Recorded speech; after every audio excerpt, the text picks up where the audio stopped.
All right, college crew, buckle up because I'm about to show you how math, yep, actual calculus, can save your next pizza party. Let's talk bacteria. You probably know that if you leave food out, bacteria get busy multiplying, and before you know it, your leftovers are a science experiment. But how can we use math to predict just how gross things will get? Here's the deal. Bacteria don't just add up, they multiply fast. If we know at which bacteria grow per hour, calculus helps us figure out the bacterial load after, say, 10 hours. So imagine this. Scientists often model bacteria growth with something called an exponential function.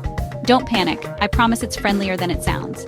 Let's say at time t equals sine 0, your food has 100 bacteria.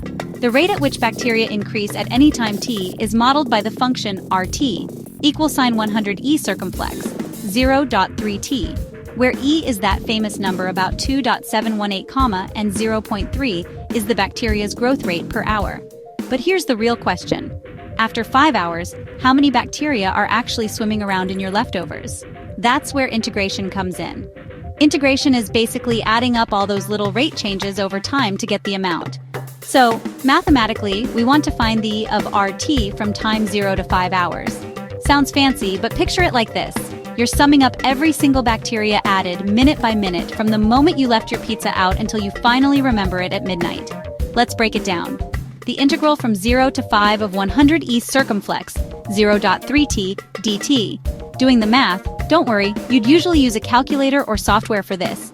You get 100 zeroths, 351. That's about 333 times e circumflex, 1.5 minus 1.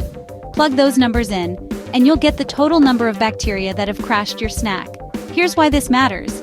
If you can calculate the total bacterial load, you can make smarter, safer choices about your food. Math isn't just for the classroom. It's for keeping you and your friends healthy too. So next time someone says, "When will I ever use calculus in real life?" tell them it could save them from a midnight food disaster. If you want to try this out, grab any rate function, plug it into an integral, and see how wild those bacteria numbers can get. Or better yet, challenge your friends to see who can predict the grossest leftovers. Stay curious and keep those snacks safe. See you next time.